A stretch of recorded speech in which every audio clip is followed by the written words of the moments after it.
দিনে নাটক, রাতে আটক। নাটক কম করো প্রিয়।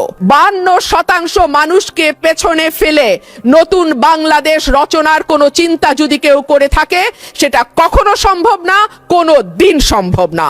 মাননীয় সদস্য, আপনি দয়া করে বসুন। You will have time, next time আপনাকে দেয়া হবে।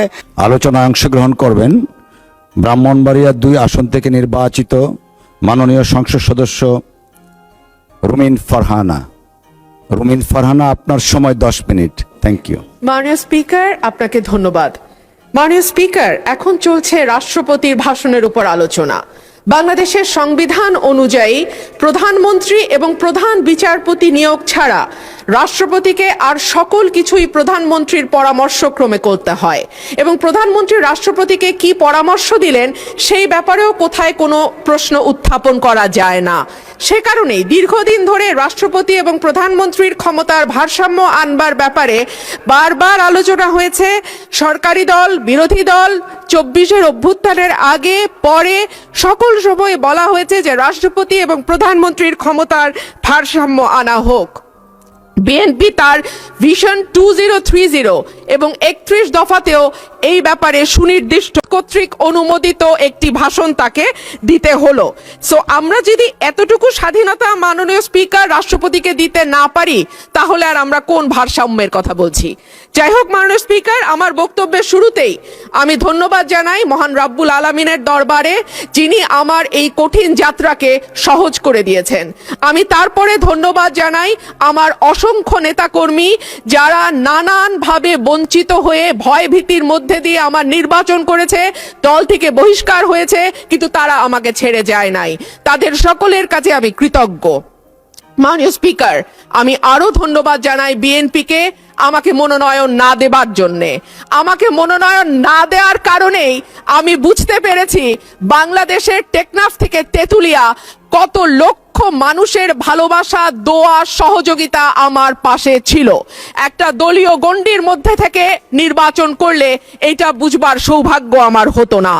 মাননীয় স্পিকার, আমি গভীর শ্রদ্ধার সঙ্গে স্মরণ করি দেশনেত্রী, 3 বারের সাবেক প্রধানমন্ত্রী বেগম খালেদা জিয়াকে, যিনি আমাকে স্নেহ দিয়ে রাজনীতিতে এনেছিলেন, এবং আমি বিশ্বাস করি তার অপূর্ণতা এই সংসদে কোনো দিন পূরণ হবে না।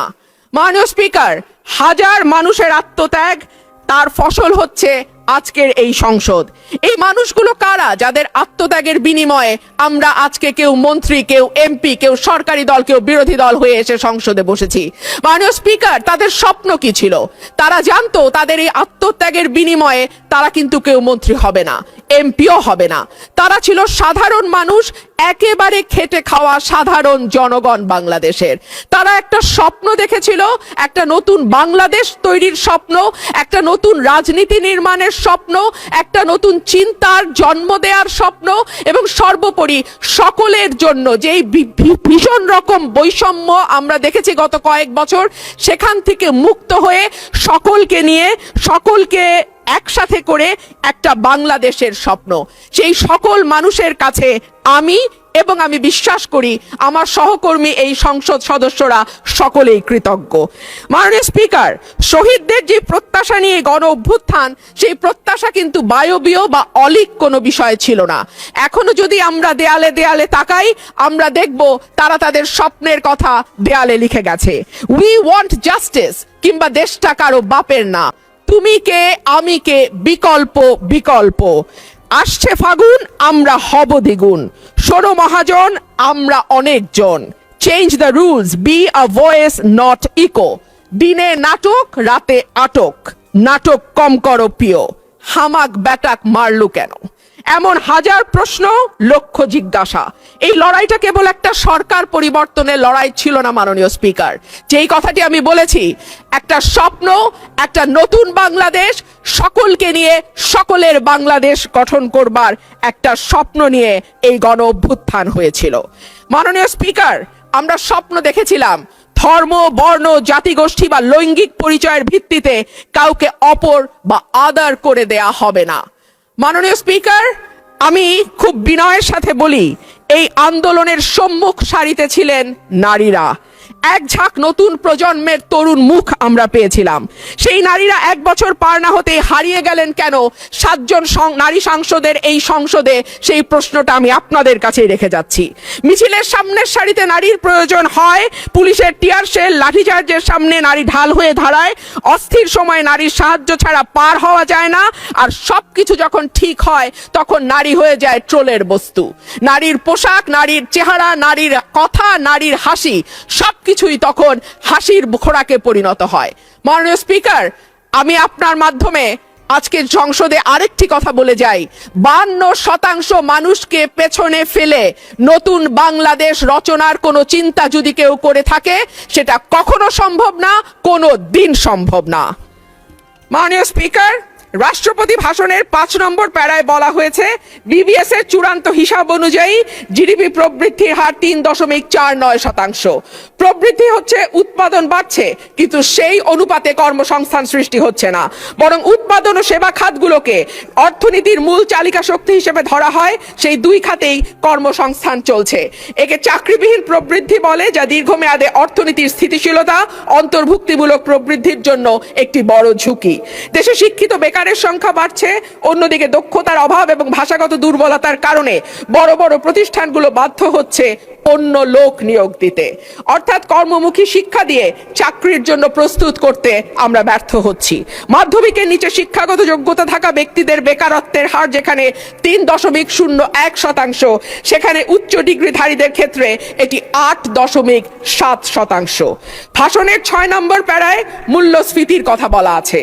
বিবিএস এর সর্বশেষ হিসাব অনুযায়ী চলতি বছরের ফেব্রুয়ারি মাসে দেশের খাদ্য মূল্যস্ফীতি দাঁড়িয়েছে 9.30%, যা গত 13 মাসের মধ্যে সর্বোচ্চ।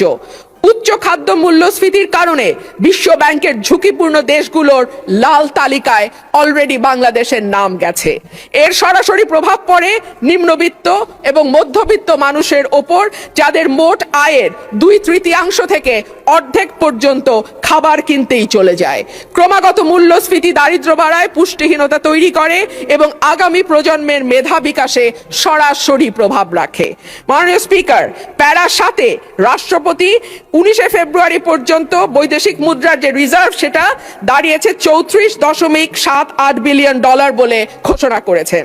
এই বৈদেশিক মুদ্রা আয়ের প্রধান খাত হলো পোশাক রপ্তানি। এরপর আছে প্রায় 1 কোটি প্রবাসীর পাঠানো রেমিটেন্স, বৈদেশিক ঋণ, ফরেন ডিরেক্ট ইনভেস্টমেন্ট বা এফডিআই, বৈদেশিক অনুদান ইত্যাদি। একক শিল্প হিসেবে তৈরি পোশাক খাতের উপর অতিরিক্ত নির্ভরতা, বৈদেশিক ঋণ বেড়ে $113.51 বিলিয়ন হওয়া, এফডিআই এর ক্রমাবনমন ইত্যাদিকে মোকাবেলা করতে হলে রফতানি পণ্যের বহুমুখীকরণ, বিনিয়োগ বান্ধব পরিবেশ তৈরি, বিদেশে দক্ষ শ্রমশক্তি প্রেরণের কোনো বিকল্প নাই। সম্প্রতি সিপিডির সম্মানীয় ফেলো প্রফেসর মোস্তাফিজুর রহমান বলেন, ভবিষ্যতে ঋণ পরিশোধের চাপ আরো বাড়বে, তাই এখন থেকেই আয় বাড়ানোর দিকে নজর দিতে হবে। রপ্তানি ও প্রবাসী আয়ের প্রবাহ শক্ত না হলে এই চাপ সামাল দেয়া সত্যিই কঠিন। পাশাপাশি হুন্ডি ও অর্থ পাচার বন্ধে কঠোর ব্যবস্থা নেওয়ার কথা বলা হয়েছে। গত 15 বছরে দেশ থেকে যে বিপুল পরিমাণ টাকা পাচার হয়েছে, যার পরিমাণ কেন্দ্রীয় ব্যাংকের হিসাব মতে $23,400 কোটি, সেটি ফেরত আনা না গেলে কিংবা ব্যাংক খাতে থাকা 6 লক্ষ কোটি টাকার খেলাপি ঋণের পরিমাণ কমিয়ে আনা না গেলে অর্থনীতির পুনরুদ্ধারের কোনো পরিকল্পনাই কাজে আসবে না। পাচারকৃত টাকার 75% যায় ওভার অ্যান্ড আন্ডার ইনভয়েসিং এর মাধ্যমে। গত 10 বছরে এই ওভার অ্যান্ড আন্ডার ইনভয়েসিং এর মাধ্যমে পাচার হয়েছে $68 বিলিয়ন। সুতরাং এই মিথ্যা ইনভয়েসিং বন্ধ করা না গেলে টাকা পাচারও বন্ধ সম্ভব নয়। মাননীয় স্পিকার, রাষ্ট্রপতি তার ভাষণে বাংলাদেশ ব্যাংক, রাষ্ট্রায়ত্ত ও বেসরকারি ব্যাংক, বীমা, আর্থিক প্রতিষ্ঠান ও পুঁজিবাজারের সঙ্গে সমন্বয়ের মাধ্যমে সার্বিক তদারকি উন্নতকরণ, আমানতকারীদের সুরক্ষা নিশ্চিত, খেলাপি ঋণ হ্রাসে গুরুত্ব দেওয়ার কথা বলেছেন। যে কোনো দেশে কেন্দ্রীয় ব্যাংক হলো আর্থিক প্রতিষ্ঠানের নিয়ন্ত্রক সংস্থা, এটি সরকারের ব্যাংক হিসেবে কাজ করে। দক্ষিণ এশিয়ার দেশগুলোর দিকে তাকালে দেখা যায় কেন্দ্রীয় ব্যাংকে প্রিন্সটন বা ক্যালিফোর্নিয়া থেকে পিএইচডি করা উচ্চ ডিগ্রিধারী মানুষজন, অভিজ্ঞতা সম্পন্ন লোকজন নিয়োগ পেয়েছেন। অন্যদিকে বাংলাদেশে নতুন সরকার গঠনের পর যিনি নিয়োগ পেয়েছেন, তিনি হলেন বিএনপির নির্বাচন পরিচালনা কমিটির সদস্য এবং একজন সোয়েটার ফ্যাক্টরির এমডি। মাননীয় স্পিকার, আমি আপনাকে অনুরোধ করব আমার সময় 2 মিনিট বাড়িয়ে দিতে। মাননীয় স্পিকার, একই ঘটনা আমরা বিশ্ববিদ্যালয়ের উপাচার্য নিয়োগের ক্ষেত্রেও দেখেছি। সবগুলো বিশ্ববিদ্যালয়ে দলীয় ভিসি প্রভিসি নিয়োগ দেয়া হয়েছে। দল করা দূষণীয় কিছু নয়, কিন্তু দল না করলে যদি নিয়োগ না হয় সেটা দুর্ভাগ্যজনক। দলদাস শিক্ষকদের হাতে। ধন্যবাদ মাননীয় সদস্য। মাননীয় সদস্য, মাননীয় চিফ হুইপের অনুরোধে অলরেডি আপনাকে আজকের দিনের মধ্যে সর্বোচ্চ সময় দেয়া হয়েছে 10 মিনিট। আপনার বক্তব্যের ফ্লো যেন ঠিক থাকে সেই জন্য টানা 10 মিনিট দেয়া হয়েছে। মাননীয় সদস্য, আপনাকে অসংখ্য ধন্যবাদ। আমাদের মাননীয় সদস্য,